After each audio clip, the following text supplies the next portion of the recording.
I'm Patricia, standing in the middle of the Grand View Hotel ballroom, surrounded by chaos and disbelief.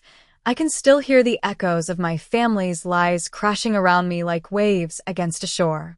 The once grand event has turned into a nightmare of exposure, with my brother Kyle's Ponzi scheme laid bare for all to see. The projector screen blares out the damning evidence, and the room is filled with the shocked gasps of the investors who were once so blindly trusting. It all started years ago, when I was just a young woman fresh out of college, full of hope and ambition. I landed a great job in risk management at a private equity firm in downtown Chicago.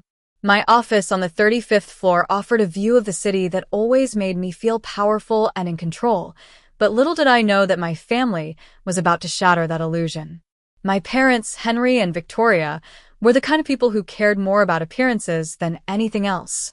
They lived in a large house in the suburbs, always hosting fancy parties and pretending to be part of the upper class. My aunt, Gloria, was the family's social media enthusiast, always looking for validation from strangers through her live streams. And then there was my brother, Ryan, 2 years older than me. He had this charisma that could charm anyone, but beneath that smile was a man with a never-ending appetite for money. I used to send them money every month, thinking I was helping them maintain their lifestyle.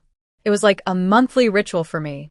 I'd log into my banking portal, transfer a large sum of money to their account, and then feel a sense of relief, thinking I was being a good daughter and sister. But one fateful Tuesday night, everything changed. I was sitting at my desk, finishing up some work after most of my colleagues had gone home. My phone buzzed with a notification from Gloria's live stream. Against my better judgment, I tapped on it. The sound of a party filled my quiet office, and as the camera panned across the room, I recognized my parents' living room. They were surrounded by expensive food and drinks, a feast that I had unknowingly funded. But what truly broke my heart were the words that followed. Ryan walked up to my parents, and they started talking about me. My mother rolled her eyes and said, "Patricia? She's such a freeloader. She thinks she's better than us just because she has a good job. She'd charge us for a glass of water if she could." My father laughed and added, "She sits in that city apartment, hoarding her money, and forgets who raised her." They went on and on, painting me as the villain, while I sat there, watching in disbelief, the green confirmation message of the money transfer still glowing on my other monitor. For years, I had told myself that my money was buying their love and security.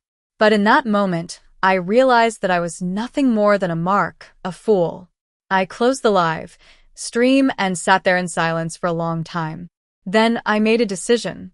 I opened my banking app and started canceling all the recurring payments I had set up for them. Looking back, I realized that this pattern had started when I was 26. I had just landed a promotion at work, and I was excited to share the news with my family. Instead of celebration, my father told me about a business deal that had gone wrong and that they needed money to cover the mortgage and utilities. He used the word credit score like it was a weapon, and I, being naive, sent them the money. From that day on, it was one thing after another. The car needed repairs, my mother had a medical bill, and then it became about maintaining their luxurious lifestyle. Ryan, on the other hand, was always the golden boy. He called himself an entrepreneur, but every business venture he started ended in failure. Yet, whenever he needed money, it was seen as an investment. I remember one Thanksgiving, I had just paid off his huge credit card debt.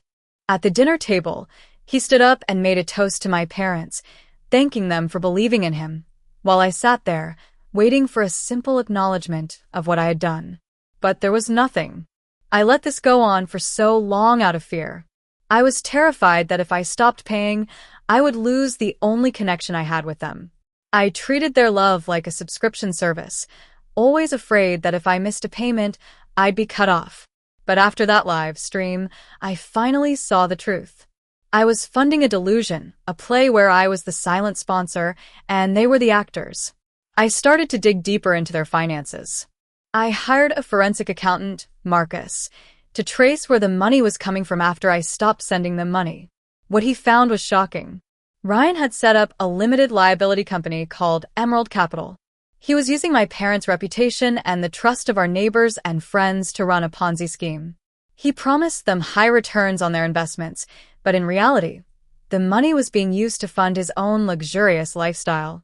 Gloria, in an attempt to protect Ryan, started a smear campaign against me on social media. She painted me as a compulsive shopper with huge debts, trying to inoculate the community against the truth. But I wasn't going to let them get away with it. I found out that they had forged my signature on a large loan application. I immediately contacted my lawyer, David, and we took legal action. The day of the gala that Ryan had organized was the climax of this whole ordeal. I prepared a PowerPoint presentation that exposed all of his lies and the details of the Ponzi scheme. I made sure to get it onto the projector screen during his big speech. When the truth was revealed, the room went silent. Ryan's face turned pale, and the investors' expressions changed from trust to anger. The State Financial Crimes Division arrived, and Ryan was arrested. My parents were in shock, and my aunt, Gloria, was left scrambling to delete her live stream. I walked out of that ballroom, leaving behind the lies and the pain. I blocked my parents, Ryan, and Gloria on my phone and deleted the family group chat. Now, sitting in my apartment, looking out at the city lights, I feel a sense of freedom. I'm no longer the victim, and I've finally broken free from the chains of my family's greed. I know that what I did was the right thing, and I'm ready to move on with my life, finally free from the burden of their lies.